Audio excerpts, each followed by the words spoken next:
Audio Jungle.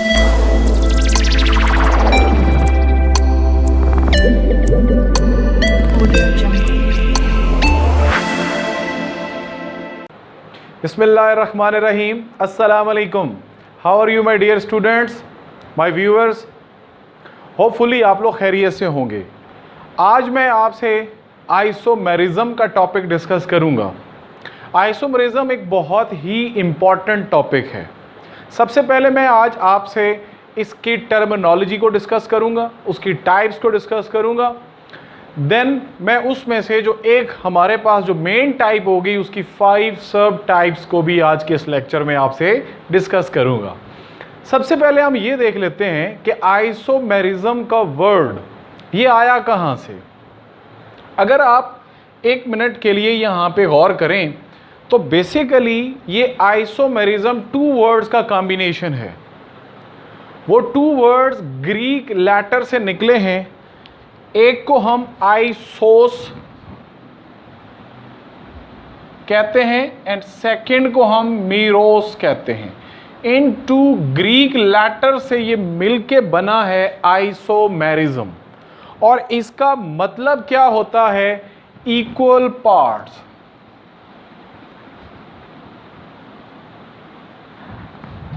और इसके साथ मैं ये भी ऐड करता चलूं कि ये जैकब बर्जीलियस एक स्वीडिश केमिस्ट था। उसने 1830 में ये कॉन्सेप्ट हमें बताया आइसोमेरिज्म का।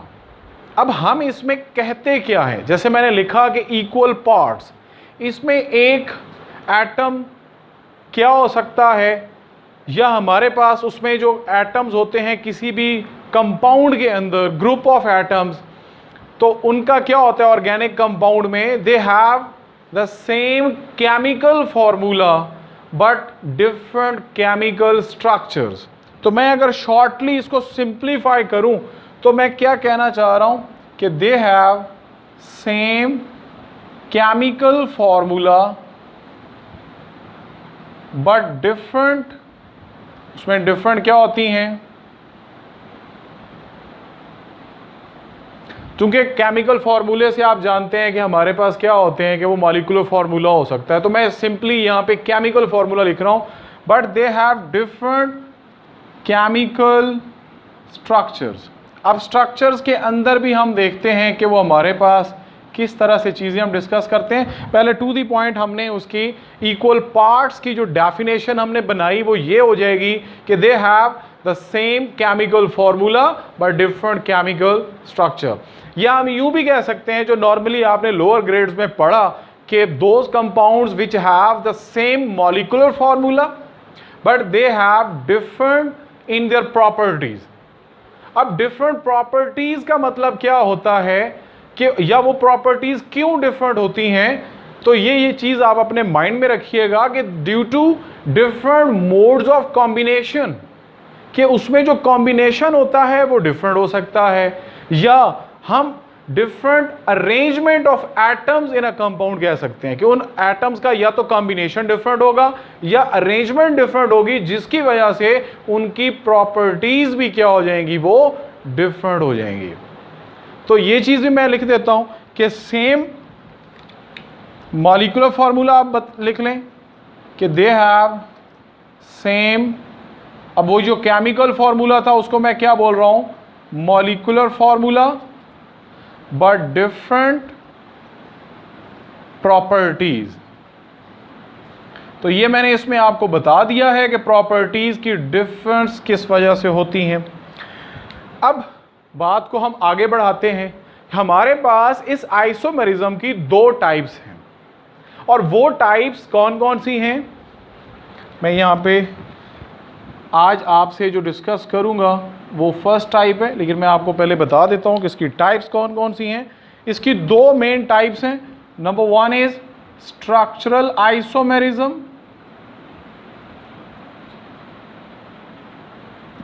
And the second one is stereo isomerism.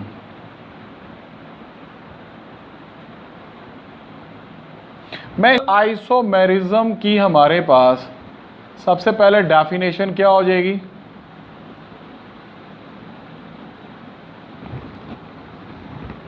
those organic compounds which have the same molecular formula but different structural formula। मैं सिंपल डेफिनेशन ही लेके चलता हूं, तो हम क्या कह सकते हैं, सेम, मैं टू द पॉइंट कॉन्सेप्ट लिख रहा हूं, same molecular formula but different structural formula, so that's why this is called structural isomerism। अब इसकी हम यहां पे टाइप्स की बात करते हैं। हमारे पास स्ट्रक्चरल आइसोमेरिज्म की 5 टाइप्स हैं। It has 5 types. अब वो टाइप्स कौन कौन सी हैं, मैं एक एक करके आपसे डिस्कस कर लेता हूं। सबसे पहली जो टाइप है वो है इसकी चेन आइसोमेरिज्म। मैं बच्चों कॉन्सेप्ट और एग्जाम्पल्स के ऊपर इस लेक्चर को लेके चलूंगा। डेफिनेशंस नॉर्मली आपको बुक्स में मिल रही होती हैं, तो वो आप वहाँ से नोट कर लें, या मैं जो डेफिनेशन बता रहा हूँ वो आप डेफिनेशन लिख लें। अब इसमें हम क्या कह सकते हैं कि those compounds which have the same molecular formula but they have different chains. अब देखें, चेन्स की जब हम बात करते हैं तो हमारे पास चेन 2 तरह की होती हैं। एक हमारे पास स्ट्रेट चेन हुआ करती है और एक हमारे पास ब्रांच्ड चेन होती है। अब स्ट्रेट और ब्रांच चेन में क्या फर्क होता है, ये चीज अपने ज़हन में रखिएगा कि वो कार्बन की वजह से चेन्स में फर्क आता है। अगर कार्बन ब्रांचिंग में आ जाएगी तो वो ब्रांच्ड चेन कहलाएगी। यहां पे हाइड्रोजन की ब्रांचिंग का मतलब ब्रांच नहीं होगा। क्लियर? अब मैं इसकी आपसे एग्जाम्पल डिस्कस कर लेता हूं। एग्जाम्पल में आप देखें, हमारे पास चेन आइसोमेरिज्म में मैंने क्या कहा कि दे हैव डिफरेंट चेन्स। अब फॉर एग्जाम्पल आपको पेपर में आपने पढ़ा हुआ है आइसोमर्स ऑफ ब्यूटेन, तो वो भी मैं आपको लिखने का तरीका बता देता हूं। आप लोगों ने ये अपने ज़हन में रखना है। ब्यूटेन का हमारे पास स्ट्रक्चर मॉलिक्यूलर फार्मूला क्या होता है, C4H10। अब इस चेन आइसोमेरिज्म को ड्रॉ करने का सबसे बेस्ट जो मेथड है वो मैं आपसे डिस्कस कर रहा हूं। आपने कोशिश करनी है कि हमेशा इस तरीके से बनाएं, कभी भी आपको रट्टा लगाने की या उसको बार बार उसको याद रखने की जरूरत नहीं पड़ेगी। जस्ट कॉन्सेप्ट क्लियर करें और ये आप खुद ड्रॉ कर सकते हैं। अब देखें, मैंने बोला कि उनका मॉलिक्यूलर फार्मूला सेम है, अब चेन डिफरेंट होगी। सबसे पहले 4 कार्बन है, तो आप क्या करें, 4 कार्बन को स्ट्रेट लाइन में ड्रॉ कर दें, 1 2 3 4। अब सेकेंड आइसोमर आपने क्या करना है कि एक कार्बन उसकी कम कर देनी है फ्रॉम द स्ट्रेट चेन, तो वो कितनी रह जाएंगी, 1 2 3। अब मेरे पास 3 कार्बन रह गई, 4th कार्बन मेरे पास स्पेयर है। अब यहां पे याद रखें कि जो हमारे पास जो स्पेयर कार्बन है जिसको हम ब्रांचिंग में लगाने जा रहे हैं, अब सवाल ये पैदा होता है कि मैं उसकी ब्रांचिंग कहां करूं। तो ये 2 चीजें अपने माइंड में रखें। नंबर 1 कि अगर आपके पास वो जो स्मॉलर चेन बनी, अगर उसके नंबर ऑफ कार्बन ऑड में होंगे तो आप उसमें पहले सेंटर में लगा दें। ऑड नंबर का सेंटर होगा, जैसे देखें 1 2 3, दिस इज अ सेंटर। इसी तरह हमारे पास इवन नंबर भी आ सकता है। अगर even number of carbon chain हो तो आपने हमेशा सेकंड कार्बन को सिलेक्ट करना है। होपफुली ये पॉइंट क्लियर हो गया होगा। अब मैंने ये 4 कार्बन स्ट्रेट में लिखी, अब 3 स्ट्रेट में लिखी, तो 4th वन अब मैं कहां लिख रहा हूं, सेंटर में लिख रहा हूं।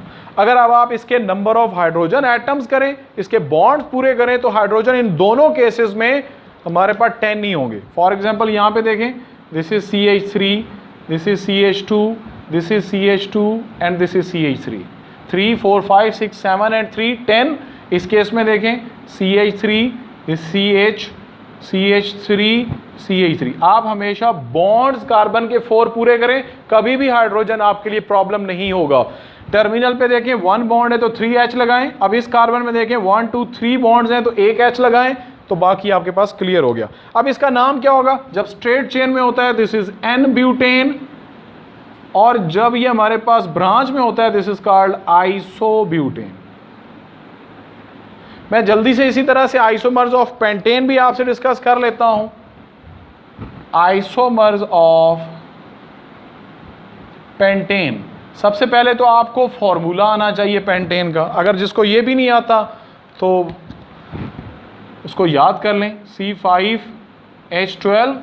तो सबसे पहला केस बच्चों हमने क्या करना है कि you have to draw 5 carbon in a straight chain, 1 2 3 4 and 5।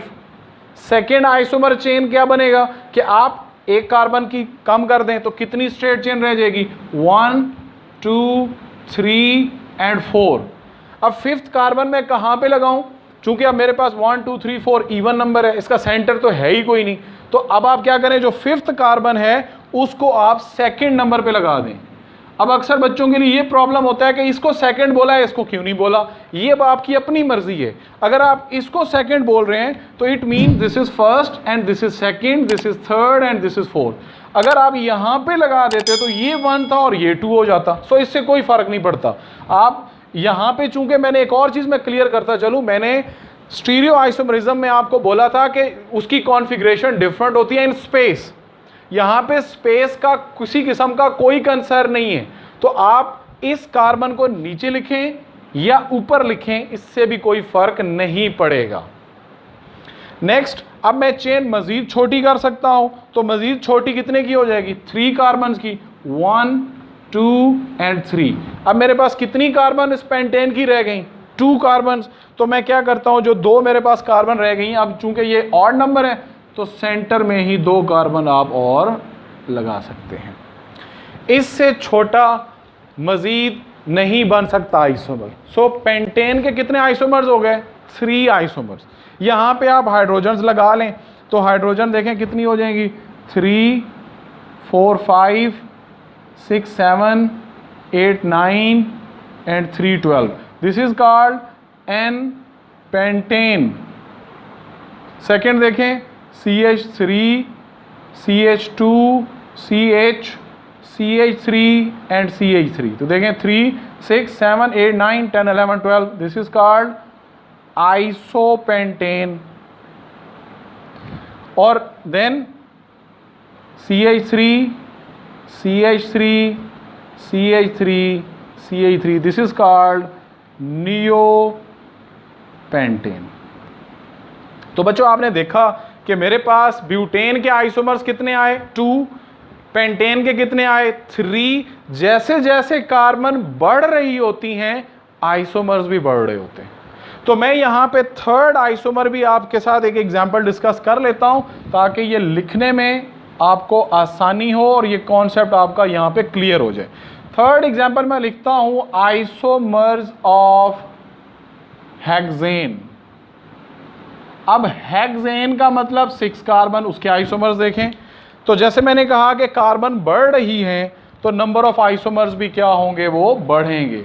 तो कार्बन 6 होती हैं तो हाइड्रोजन कितने होते हैं, 14। तो सबसे पहला काम क्या करना है आपने, जैसे अभी मैंने बताया, तो फर्स्ट आइसोमर ड्रॉ करने के लिए आप क्या करें, 6 कार्बन लिखें, 1 2 3 4 5 एंड 6। क्लियर। सेकेंड क्या करें, चेन छोटी करें, कितने की रह जाएगी, 1 2 3 4 एंड 5। अब 6th कार्बन को मैं क्या कर लेता हूं, वो पहले उसके सेंटर में 1 2 3 4 5 ऑड नंबर है तो उसका सेंटर थर्ड कार्बन बनेगा। ये कार्बन कितनी हो गई, 6। अब आप इसमें देखें तो मेरे पास एक पोजीशन और भी बन सकती है, क्योंकि ये लॉन्ग चेन है तो मैं दोबारा एक 5 वाली बना लेता हूं, 3 4 एंड 5। अब आप लगा दें सेकेंड कार्बन पे, फिर वही बात कि अगर आप इसको 1 कहते हैं तो नो दिस इज सेकेंड, अगर इसको 1 कहते हैं तो ये सेकेंड होता।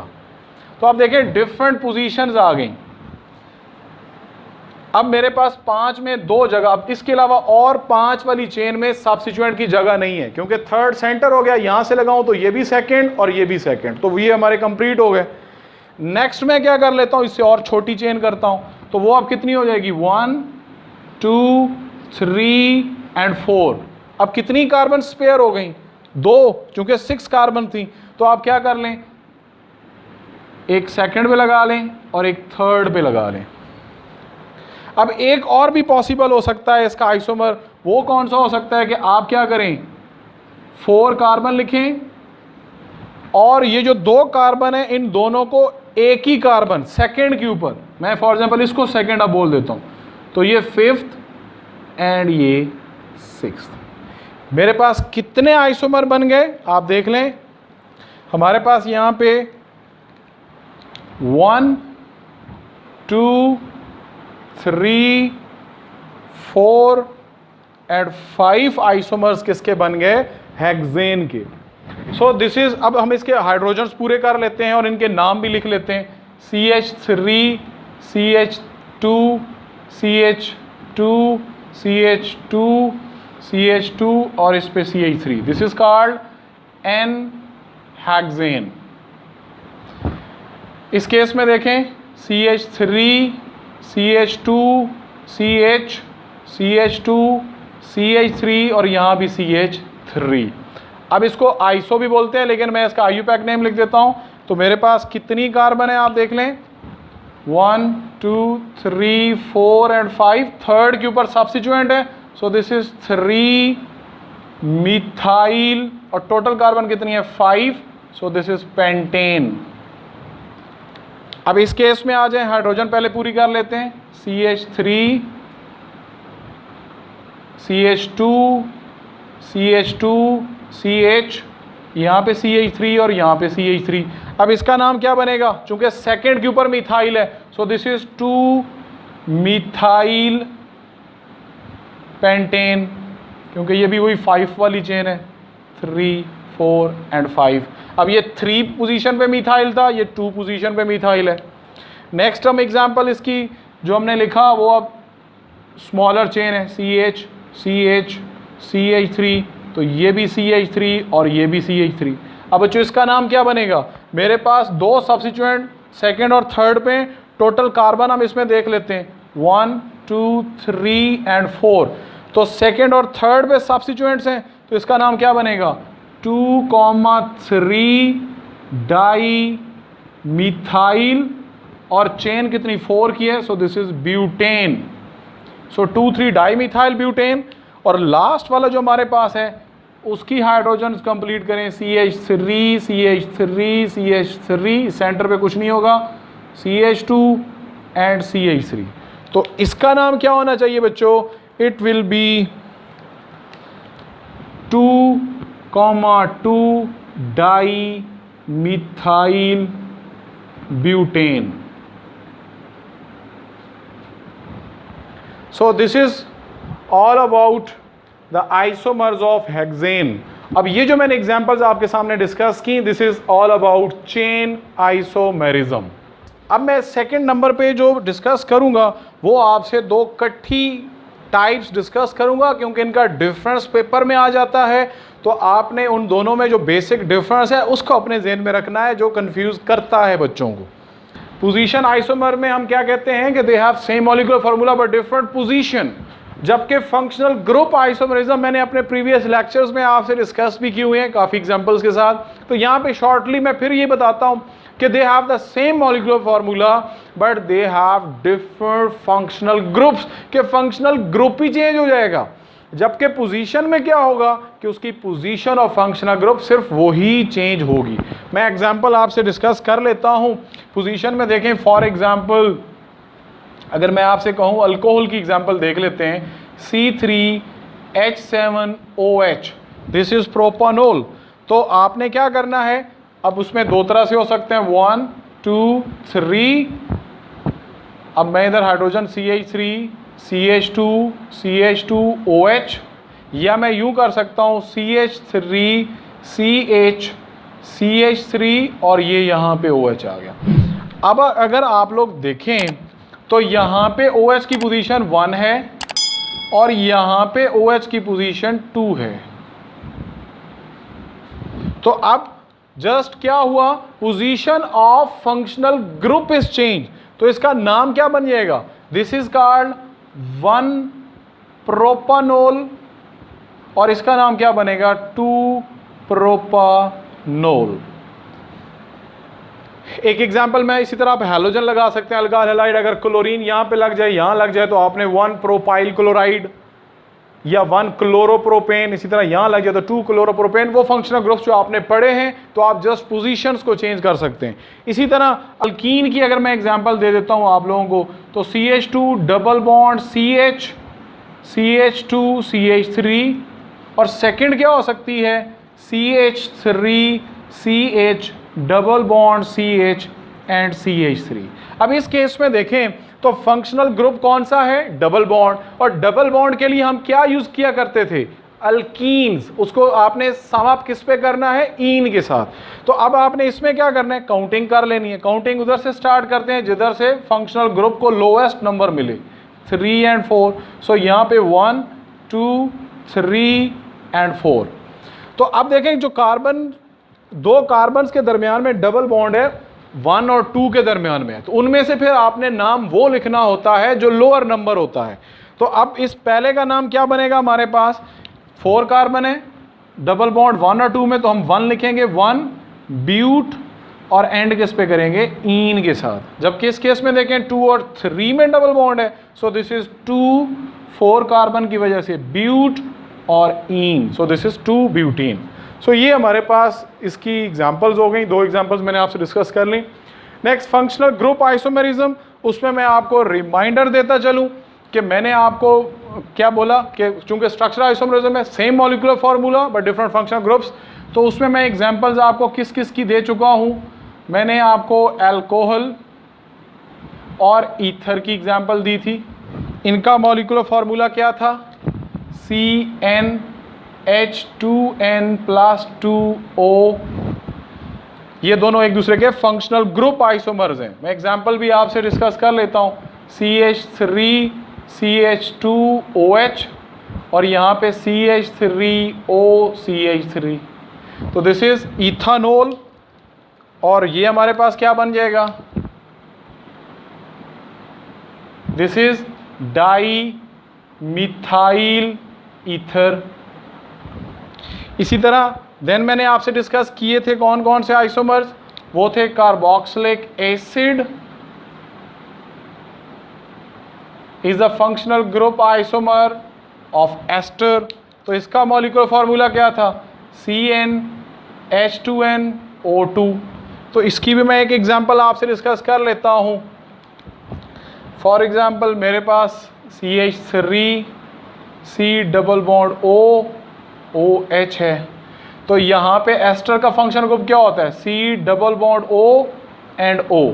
चूँकि मैंने 2 कार्बन लगानी है, तो यहाँ पे CH3 लिखता हूँ, यहाँ पे H लिखता हूँ। ये थोड़ी सी क्रिटिकल एग्जांपल है।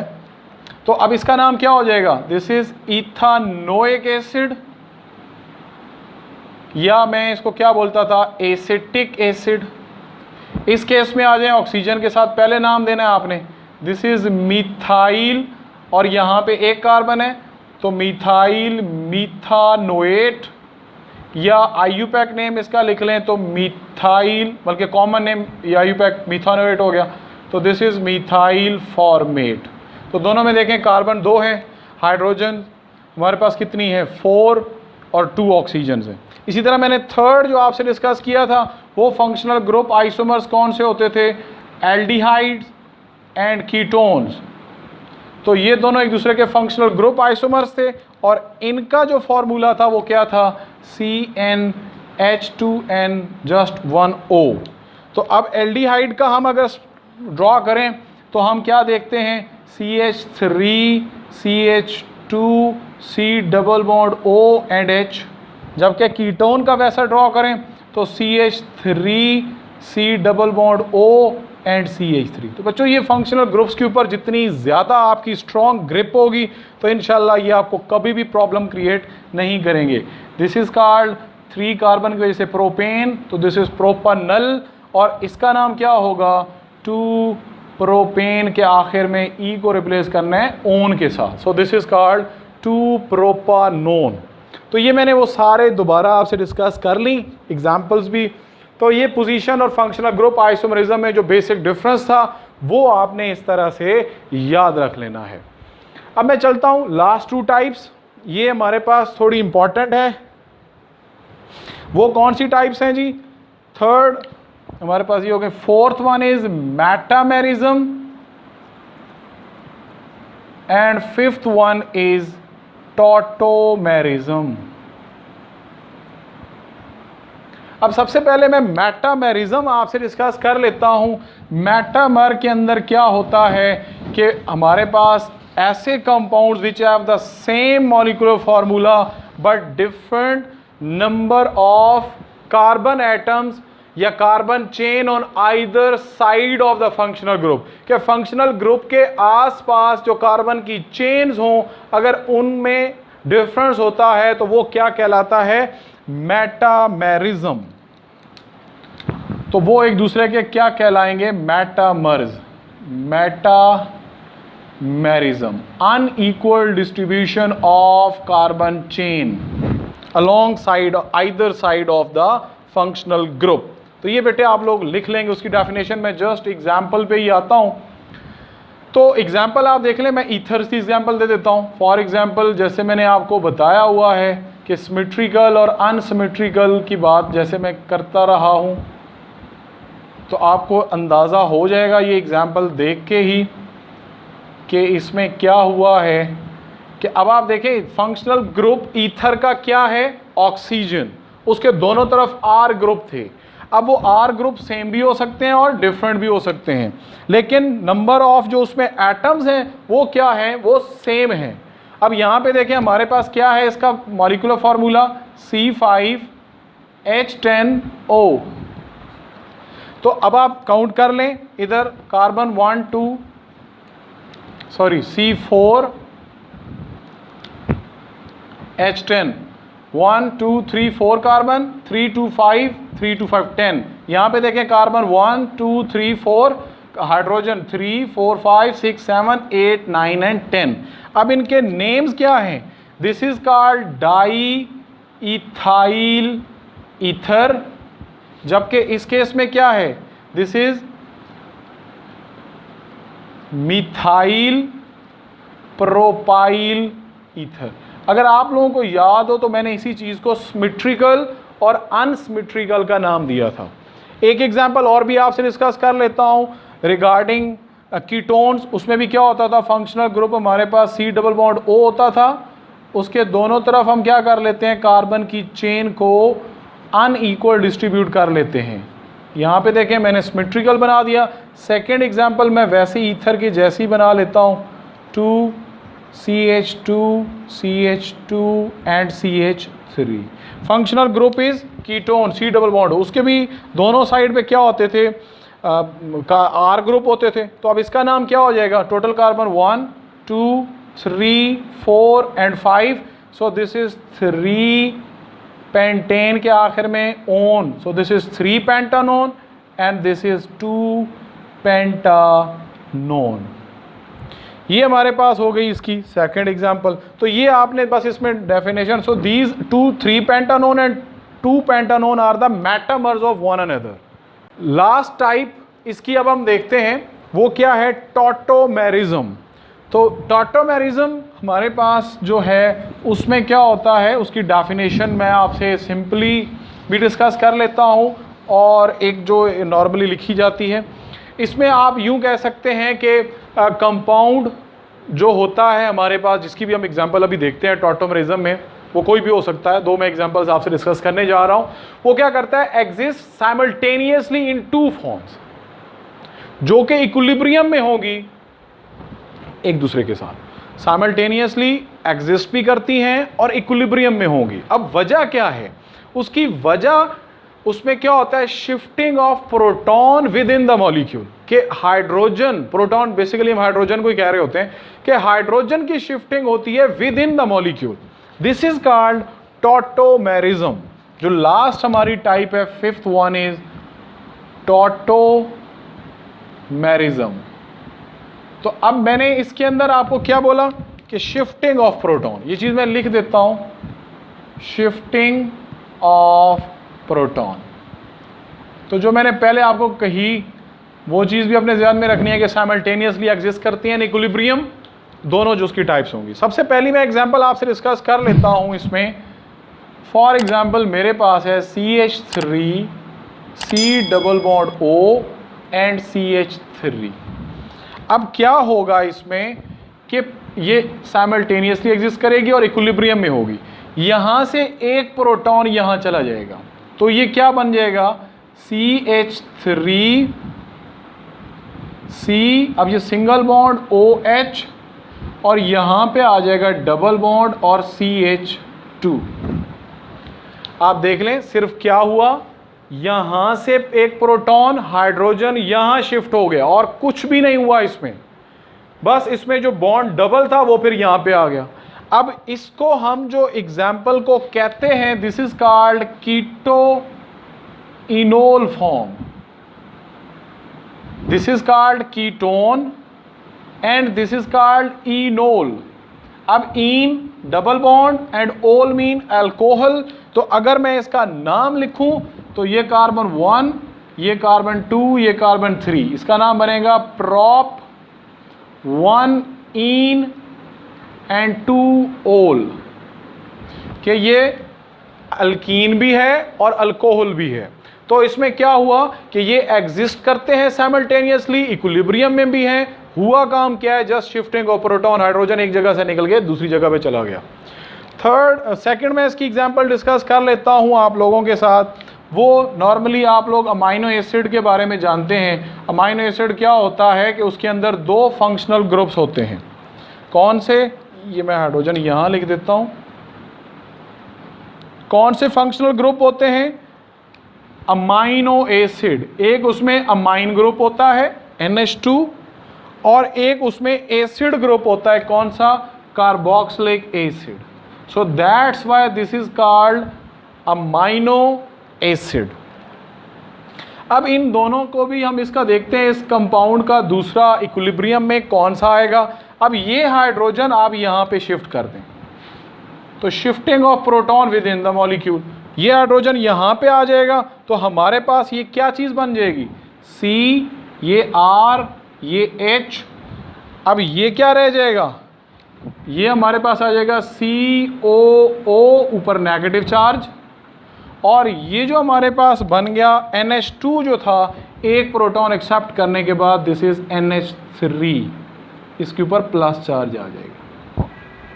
अब ये क्या था हमारे पास? दिस इज अमाइनो एसिड, और ये चल के आप आगे जाके पढ़ेंगे, इसको हम ज़्विटर आइन भी कहते हैं,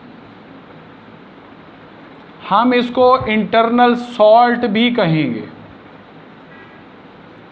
और दूसरा ये क्या है? ये उसी का टॉटोमर है कि शिफ्टिंग ऑफ प्रोटॉन वो विद इन द मॉलिक्यूल हुई, सो इस वजह से हम इसको टॉटोमर ऑफ अमाइनो एसिड कहेंगे। सो बच्चों, this is all about the structural isomerism. आप लोग इस स्ट्रक्चर आइसोमेरिज्म के बारे में सिंपली वही कॉन्सेप्ट ध्यान में रखें कि they have the same molecular formula but they have different structure या अरेंजमेंट, जिसको हम कहते हैं of the atoms in a compound. तो वो आपने देख ली, हमारे पास उसमें चेन था, पोजीशन था, फंक्शनल ग्रुप, मेटामरिज्म एंड टॉटोमरिज्म। अपना बहुत ज़्यादा ख्याल रखें, इनकी ज़्यादा से ज़्यादा प्रैक्टिस करें तो इंशाल्लाह ये आपके लिए समझना और आसान हो जाएंगे। तो मैंने जैसे पिछले लेक्चर में बोला था कि फंक्शनल ग्रुप जो होते हैं वो बहुत ज़्यादा इंपॉर्टेंट हैं। अगर अभी भी आपको फंक्शनल ग्रुप्स की समझ नहीं आई तो आप मेरे जो प्रीवियस 3 लेक्चर्स हैं फंक्शनल ग्रुप से रिलेटेड, वो आप दोबारा देखें, उनकी प्रैक्टिस करें तो इंशाल्लाह ये चीज़ें आपको आसानी से समझ आएंगी। घर रहें, महफूज रहें और अपना बहुत ज़्यादा ख्याल रखें। अस्सलामु अलैकुम व रहमतुल्लाह व बरकातुहू।